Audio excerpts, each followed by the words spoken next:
맹군 나팔 소리에 주의 오력 났으니 십자가의 군기를 높이 들고 나가세. 선한 싸움 다 싸우고 의의 면류관 받았으리라. 선한 싸움 다 싸우고 의의 면류관 예루살렘 성에서 면류관 받으리. 저 요단강 건너 우리 싸움 마치는 날 의의 면류관 예루살렘 성에서 악한 마귀 권세를 모두 깨쳐버리고 승리하신 주님과 승전가를 부르세.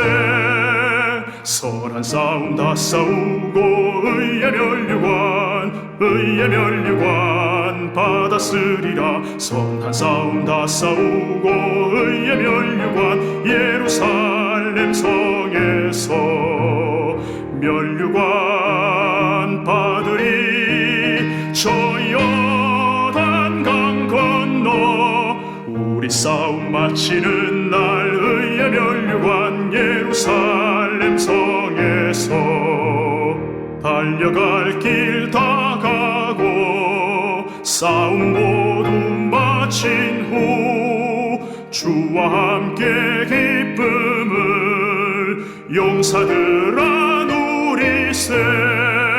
선한 싸움 다 싸우고 의의 면류관 받았으리라. 선한 싸움 다 싸우고 의의 면류관 예루살렘 성에서 면류관 받으리. 저 요단강 건너 우리 싸움 마치는 날 의의 면류관 예루살렘 성에서.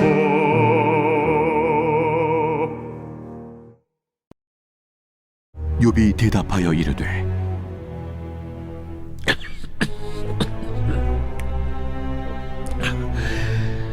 너희만 참으로 백성이로구나. 너희가 죽으면 지혜도 죽겠구나. 나도 너희같이 생각이 있어 너희만 못하지 아니하니 그 같은 일을 누가 알지 못하겠느냐.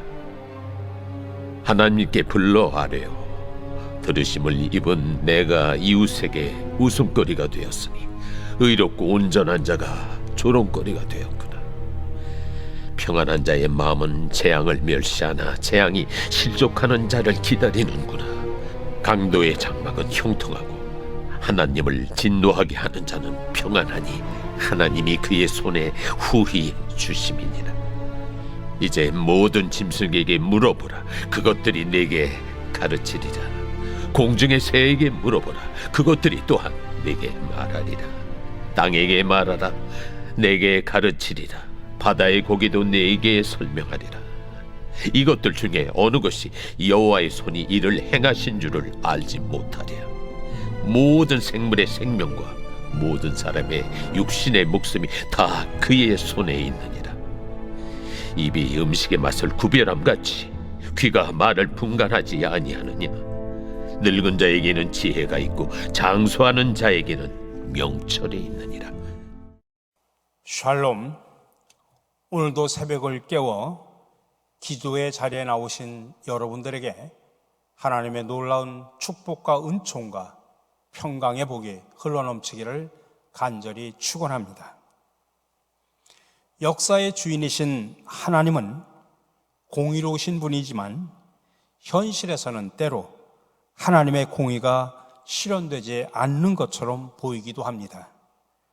그것은 하나님의 시간과 인간의 시간이 다르기 때문입니다.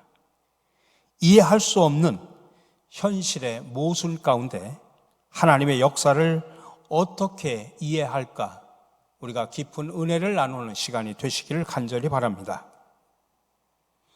욥이 재앙을 당해 어려움에 처하자 그의 친구들은 욥을 위로한다고 찾아와 오히려 그를 정죄했습니다.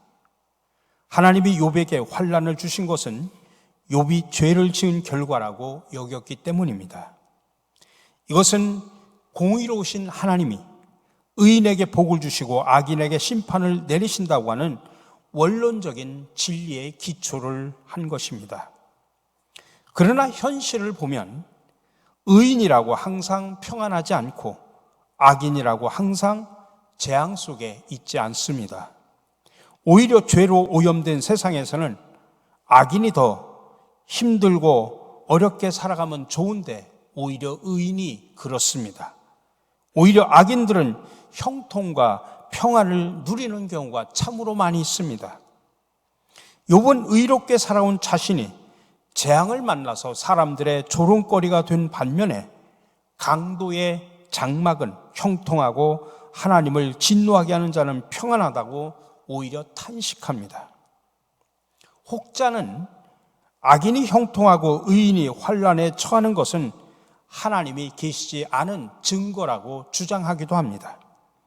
그러나 이것은 하나님의 공의에 대한 오해에서 비롯된 잘못된 생각입니다. 욥은 하나님이 악인의 손에 형통과 평안을 주셨다고 말합니다. 하나님은 기계적으로 의인에게 복을, 악인에게 재앙을 내리시는 것이 아니라 때를 따라 의인에게 환난을 허용하기도 하시고 악인에게 형통함을 허락하실 때도 있습니다. 이런 하나님의 섭리와 뜻은 우리가 다 사실 이해할 수 없습니다. 그러므로 우리가 이해가 되지 않는다고 하나님을 함부로 평가하는 것은 교만의 극치입니다. 이해가 되지 않는 상황에서는 하나님의 풍성한 지혜와 뜻을 알 수 없음을 우리가 겸손히 고백하면서 오히려 지혜와 명철을 구해야 합니다. 다윗은 악을 행하는 자들의 형통한 것을 불평하거나 시기하지 말라고 우리에게 권면합니다.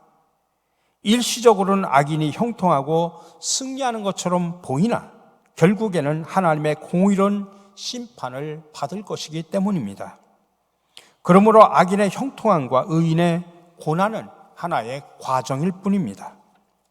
이는 욥의 경우도 마찬가지입니다.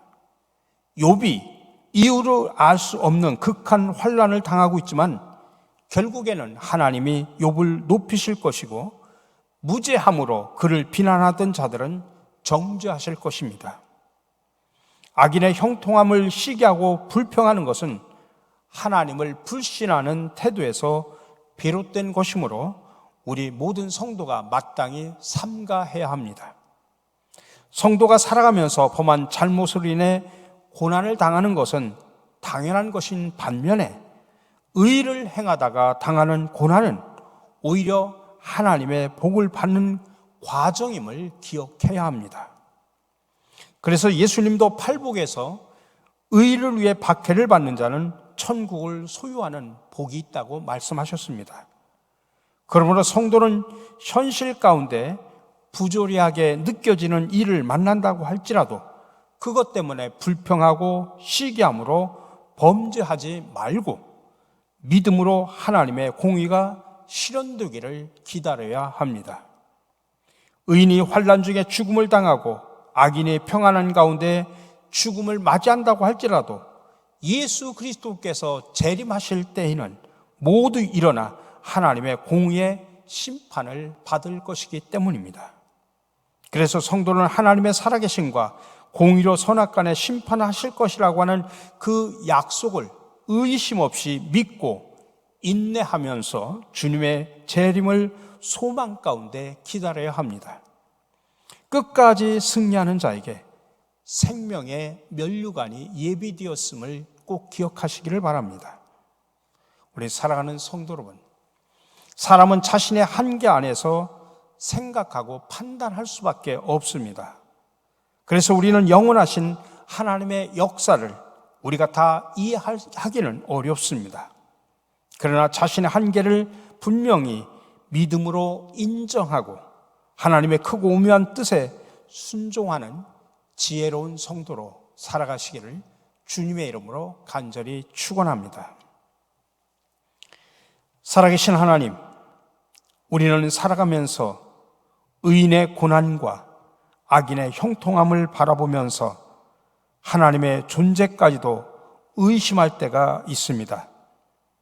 그러나 하나님의 때에 하나님의 방법으로 심판하심을 믿고 인내하며 믿음 가운데 살아갈 수 있는 지혜로운 성도들이 되게 하여 주시옵소서. 오늘 하루를 허락하신 하나님의 은혜에 감사하며 악이 난무하는 세상에 나가 말씀으로 승리하는 하루를 만들어가게 하여 주시옵소서.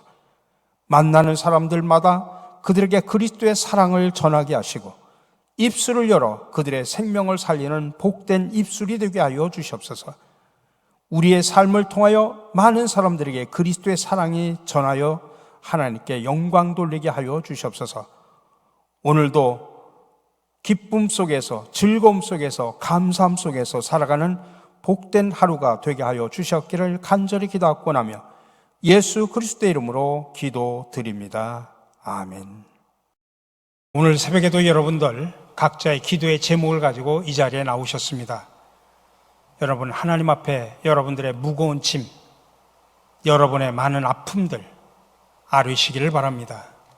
그리고 여러분들의 비전과 소원을 하나님 앞에 아뢰시기를 바랍니다. 각자의 기도의 제목을 가지고 기도하시면서 자유스럽게 마무리하시고 돌아가시기를 간절히 바랍니다. 함께 기도하겠습니다.